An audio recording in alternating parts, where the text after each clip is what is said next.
Mari kita berdoa. Bapa dalam sorga, kembali kami bersyukur dan berterima kasih Tuhan atas segala kebaikan, kemurahan Tuhan yang memelihara hidup kami dari hari ke hari sampai saat ini. Terima kasih Bapa dalam sorga. Bapa dalam sorga, kami mau mendengar firman-Mu. Berfirmanlah Engkau Tuhan, kami telah siap mendengar. Dalam nama Tuhan Yesus, kami telah berdoa. Amin. Saudara yang dikasihi Tuhan Yesus, firman Tuhan menjadi nats renungan, diambil dari Lukas pasal 18, ayat 9 sampai dengan 14, demikian bunyinya. Perumpamaan tentang orang Farisi dengan pemungut cukai. Dan kepada beberapa orang yang menganggap dirinya benar dan memandang rendah semua orang lain, Yesus mengatakan perumpamaan ini. Ada dua orang pergi ke bait Allah untuk berdoa.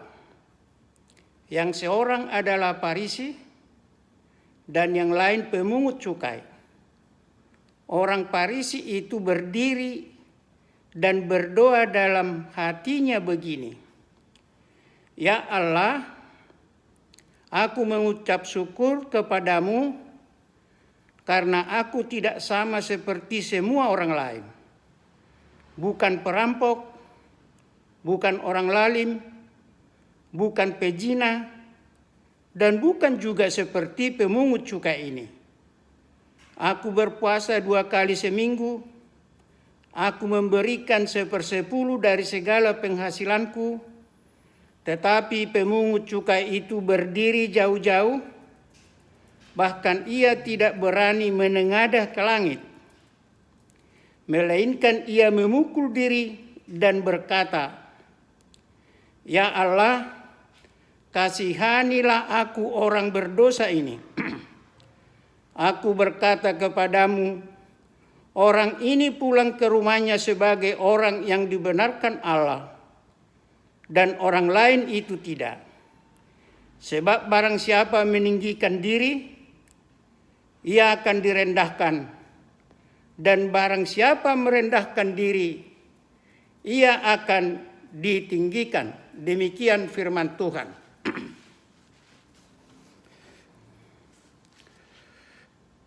Saudara yang dikasihi Tuhan Yesus, Yesus mengatakan perumpamaan kepada beberapa orang yang menganggap dirinya benar dan menganggap rendah semua orang lain. Yaitu perumpamaan tentang 2 orang yang pergi ke bait Allah untuk berdoa. Satu orang diantaranya orang Farisi dan yang satu lagi pemungut cukai. Saudaraku, Farisi berdoa dalam hatinya dengan mengutarakan, menyampaikan, melaporkan perbuatan-perbuatannya yang baik kepada Allah. Antara lain ayat 11 sampai 12. Dengan mengatakan, Ya Allah, aku mengucap syukur kepadamu karena aku tidak sama seperti semua orang lain. Bukan perampok, bukan orang lalim, bukan pembohong, bukan penipu, bukan pezina, dan bukan juga seperti pemungut cukai ini. Aku berpuasa 2 kali seminggu, aku memberikan 1/10 dari segala penghasilanku. Saudaraku, demikianlah orang Farisi berdoa di dalam doanya.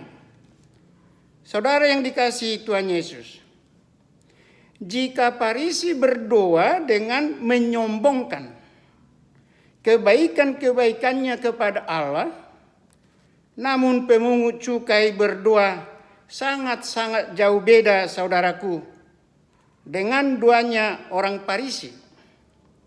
Orang Farisi berdoa di tempat kudus, di dalam bait Allah, hanya menyaksikan kehebatan dirinya sendiri. Sepertinya ia tidak membutuhkan belas kasih Allah atau pertolongan dari Allah yang Maha Pengasih.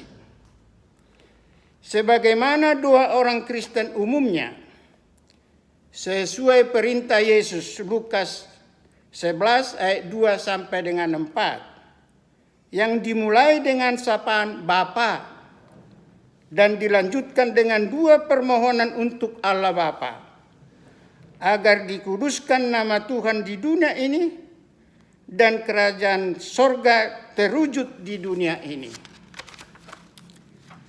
Barulah diikuti permohonan-permohonan si pendoa, yang antara lain, berikanlah kami setiap hari makanan kami yang secukupnya, dan ampunilah kami akan dosa kami, dan jangan membawa kami ke dalam pencobaan. Saudara yang dikasihi Tuhan Yesus, jika kita bandingkan doa yang diajarkan Yesus kepada murid-muridnya dengan doanya orang Farisi, hampir tidak ada satu kata pun yang mengikuti apa yang diajarkan Yesus. Saudaraku, doa orang Farisi ini dapat kita katakan doa orang sombong. Doa orang Farisi ini dapat juga dikatakan doa orang yang tidak membutuhkan pertolongan Tuhan sama sekali. Sedangkan pemungut cukai untuk memasuki bait Allah pun sangat takut, karena ia merasa atau menyadari bahwa dirinya adalah orang berdosa. Di dalam bait Allah pun dia berdiri jauh-jauh dari tempat kudus dan sambil memukul-mukul dirinya dengan penyesalan dan hati yang sangat hancur akan segala dosa yang dilakukan, sambil berkata memohon, "Ya Allah, kasihanilah aku orang berdosa ini."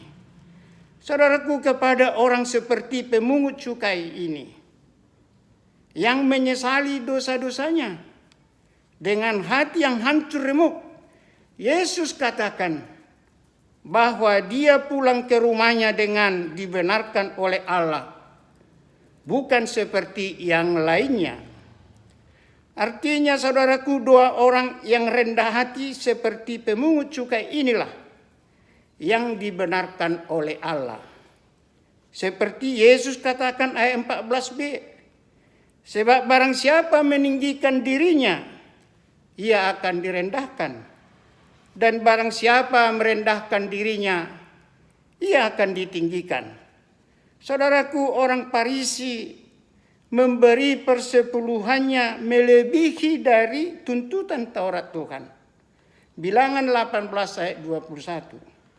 Orang Farisi berpuasa 2 kali seminggu, yaitu hari Senin dan hari Kamis, juga melebihi yang diwajibkan undang-undang orang Yahudi, yang hanya 1 kali setahun, setiap hari raya pendamaian atau hari penebusan.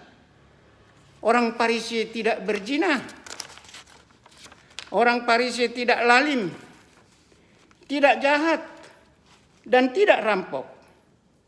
Orang Farisi sembahyang 3 kali sehari, jam 9, jam 12, dan jam 3 sore. Orang Farisi tidak salah kalau disebut orang saleh, tetapi orang saleh tidak harus sombong. Orang saleh tidak harus memandang orang lainnya rendah, seperti pengakuan orang Farisi dalam doanya yang mengatakan ayat 11, "Ya Allah, aku mengucap syukur kepadamu karena aku tidak sama seperti semua orang lain. Bukan perampok, bukan orang lalim, bukan juga pezina, dan bukan seperti pemungut cukai. Saudara yang dikasihi Tuhan Yesus, jika orang Farisi hendak mengetahui atau mengukur kualitas kesalehannya atau kebaikannya, tidak seharusnya ia membandingkan dirinya dengan orang lain. Seharusnya orang Farisi harus berani membandingkan kehidupannya dengan kehidupan Yesus Sang Juru Selamat itu, dan membandingkan terhadap Allah yang Maha Kudus, dengan bertanya dalam dirinya, adakah saya sama dengan Yesus? Adakah saya sama dengan Allah yang Maha Kudus? Jika tidak, bertobatlah, memohon ampun di dalam doa kepada Allah. Saudara yang dikasihi Tuhan Yesus, perumpamaan tentang dua orang yang pergi berdoa ke bait Allah adalah untuk mengajar kita semua pengikut Tuhan Yesus. Saudaraku, saya kira jelas sudah bagi kita sifat kedua orang yang berdoa di bait Allah ini. Ada memiliki sifat sombong seperti orang Farisi. Ada yang memiliki sifat jujur dan rendah hati seperti pemungut cukai. Saudaraku, kedua orang ini berangkat ke bait Allah tentu dengan sifat-sifat masing-masing. Sifat yang pertama, sifat sombong yang tidak disukai Allah. Mazmur 101 ayat 5. Yang tidak didengar Allah, seperti orang Farisi di perikop yang kita telah dengar bersama. Sifat yang kedua yaitu sifat jujur, sifat rendah hati, seperti pemungut cukai. Dia jujur, mengaku bahwa dia orang berdosa. Dia menyesali perbuatannya. Dia menyesali dosa-dosanya dengan memukul dirinya. Dengan hati yang hancur, berantakan. Doa yang jujur dan rendah hati dengan penuh penyesalan adalah doa yang didengar Allah, seperti doa pemungut cukai. Yesus katakan ayat 14b, pemungut cukai ini pulang ke rumahnya sebagai orang yang dibenarkan Allah dan orang lainnya tidak. Artinya saudaraku, doa yang didengar Allah adalah doa yang penuh penyesalan dan rendah hati. Saudara yang dikasihi Tuhan Yesus, mari kita introspeksi hati kita masing-masing. Bagaimanakah hati saya, hati saudara di saat mau berdoa? Berdoa di rumah, berdoa di tempat-tempat di mana ibadah Kristiani diadakan, atau sewaktu kita berdoa di gereja. Masihkah ada di dalam hati saudara hati yang menyesali dosa-dosa yang saudara lakukan? Atau mungkin saudara merasakan biasa-biasa saja karena akibat bertahun-tahun mengikuti ibadah rutinitas dengan liturgi yang sudah tersusun rapi, yang harus diikuti setiap peserta ibadah. Saudaraku, apapun alasan saudara yang membuat saudara akhir-akhir ini beribadah biasa-biasa saja, mari kita mulai dari sekarang sebelum berdoa merenungkan apa-apa saja yang kita alami, yang kita lakukan, khususnya yang mendukakan hati Tuhan. Saya akhiri dengan ajakan, hiduplah dengan rendah hati, karena pintu sorga sangat rendah. Tuhan memberkati. Amin.